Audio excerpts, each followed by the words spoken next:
Deməli, əziz şagirdlər, biz dedik ki, şəkilləri şəxslər üzrə dəyişəsiyik. Eyni zamanda da vurğuladıq ki, zamanları, yəni xəbər şəklini ayrıca vurğulayasıyıq. Çünki biz bilirik ki, zaman şəkilçiləri çoxdur və hər biri xəbər şəklinin formalaşmasına neyir? Kömək olur, yardımcı olur. Biz hələ ki, burada bir zamanı, amma bir zamanın üç şəkilçisini dəyişmişik. Keçmiş zaman özü bölünürdü neçə yerə? İki yerə. Hansılar idi? Nəqli və şühudi keçmiş zaman. Şühudi keçmiş zaman demişdik şəkil söz içində gizlənir. D, di, du, dü. Nəqli keçmiş zamanın mişi keçmişin içində gizlənir. Eyni zamanda ıb, ib, ub, üb şəkilçisi ilə də düzələn nəqli keçmiş zamanımız var idi. İndi gəlirik şühudi keçmiş zamana. Əvvəlcə şəxslərlə oxuyaq Nazlı şühudi keçmiş zamanımızı. Buyur. Getdim, getdim, getdim. Getdik, getdiniz, getdilər. Ay sağ ol. Getdim olur neçənci şəxsimiz bizim? Birinci şəxsimizin tərkib. Getdin olur ikinci şəxsimizin tərkib. Getdi olur üçüncü şəxsimizin tərkib. Getdik olur birinci şəxsimizin cəmi. Getdiniz ikinci şəxsimizin cəmi. Getdilər üçüncü şəxsimizin cəmi. Biz ötən dərslərimizdə də vurğuladıq. Buradakı lər cəminləri deyil. Buradakı lər şəkilsinin adı nədir uşaqlar? Şəxs sonluğu. Bəli, üçüncü şəxsin cəminin şəxs sonluğudur. İndi nəqli keçmiş zamanımızı oxu görək bizim üçün Ayşə. Getmişəm, getmişsən, getmişdir. Getmişik, getmişsiniz, getmişlər. Ay sağ ol. İndi ikinci şəxsi bir də oxu görüm. Getmiş, yox, getmisən. Ay sağ ol. İndi sən oxusan, getmişsən oxuyarsan, getmisən oxuyarsan. Getmisən. Hansı rahatdır sənə? Getmisən. Getmisən rahatdır. Və ya getmişsiniz oxuyarıq, getmisiniz oxuyarıq. Getmisiniz. Bizim üçün rahat olan getmisiniz, getmisəndir. Elədir uşaqlar. Yadımızda qalsın. İkinci şəxsin, nəqli keçmiş zaman miş şəkilsində. İkinci şəxsin həm təkində, həm də cəmində ş sabitinin düşdüyünü görürük. Həm yazıda bunu yazırıq, həm tələffüzdə onu atırıq. Yaxşı uşaqlar. Yəni, haradasa biz görsək ki, kimsə yazıb, məsələn, sən yazırsan ki, tutaq, getmişsən şəklində. Kimsə deyir ki, bunu niyə belə yazmısan? Onda vurğuluyursan ki, bu səhv deyil. Bu Azərbaycan dilində səhv deyil. Burada biz həm yazılışda, həm də tələffüzdə ş-nı düşürə bilərik. Ş-nı düşürsək belə kökə şəkilçiyə ayıranda artıq bizim orada mi şəkilçimiz mişin ş olmayan versiyasıdır, qısaldılmış versiyasıdır. Və biz həmçinin getmişsinizi necə tələffüz elədik ay Ayşə? Siz. Aha, bütöv de görüm indi. Getmişsiniz. Sinizi siz, sizə çevir.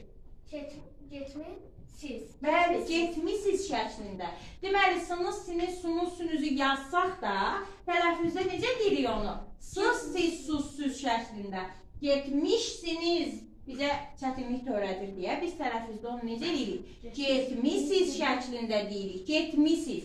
Düzdür, sız, siz, sus, süzü yazılışda siniz kimi çevirib yazırıq. Amma o mi hissəsini elə mi şəklində də yazmağımız tamamilə doğrudur. Ay sağ olun. Əyləşin indi siz, biz davam edək.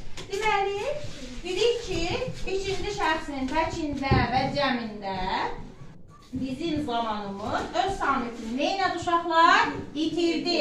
Həm yazılışda, həm də nədə? Tələffüzdə. Bəli, hər ikisini itirir. Dedik, yenə vurğuluyoruz. Buradakı lər nəyin ləri oldu? Şəxs sonluğunun. Cəm burada getmir. Gəldi, indi ıb, ib, ub, übə. Əsas məsələ, baxın buradadır uşaqlar. Ib, ib, ub, üb şəkilçisi ilə düzələn feillər birinci şəxsin təki və cəmi üzrə dəyişər bilmir. Mən gedibəm, biz gedibik şəklində anlayış yoxdur. Testə salır. Deyir ki, ıb şəkilçisi nəqli keçmiş zamanlı feil. Hansı şəxslər üzrə dəyişə bilmir? Cavab yazırıq. Birinci şəxsin təki və cəmi üzrə.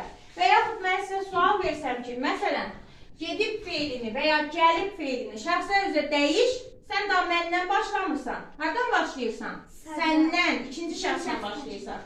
Sən gedibsən, o gedib, siz gedibsiniz, onlar gediblər şəklində. Birinci şəxsin təkini və cəmini ümumiyyətlə yada salmırsan. Mən soruşsam ki, bəs niyə birinci şəxsin təkini və cəmini demədin? Cavab verirsən ki, nəqli keçmiş zaman ıb, ib, ub, üb şəkilsilə düzələn feillər birinci şəxsin təkində və cəmində şəkilçi qəbul etmirlər.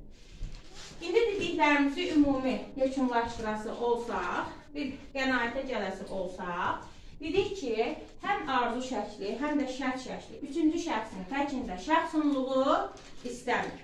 Yerdə qalanlar istədir. Eyni zamanda dedik ki, ötən dərslərimizdə, arzu şəkli ilə əmr şəklinin birinci şəxsinin cəmi bənzəyir biri-birinə. Sadəcə əmr şəklində bir qrammatik, arzu şəklində iki qrammatik şəkilçi gördük, bundan ayrılır. Zamanlara gəlincə, hələ ki baxdıq sadəcə 3 zamana, daha doğrusu bir zamanın tərkib hissələrinə. Burada bizim diqqətimizi çəkən, bax bu hissə oldu. Ayşənin də vurğuladığı kimi getmisən, getmisiz şəklində ikinci şəxsin təkində və cəmində ş samitinin düşməsi hadisəsini yadda saxlayırıq. Testlərdə çünki bu vurğulanır. Bir də nəqli keçmiş zaman ıb şəkilçisinin birinci şəxsin təki cəmi üzrə dəyişməməsi. Dördür şəxs onluğuna gələndə də mişi də əlavə edirik. Biz o ası, əsil, malı, məli kimi feili sifət şəkilçilərinin içərisinə ki, burada bax bu şəxs onluğunu qoyuruq ki, biz onu feili sifət şəkilçisi ilə qarışdırmayaq. Qaranlıq qalan nəsə nöqtələr varsa, sual verərək öyrənə bilərsiniz.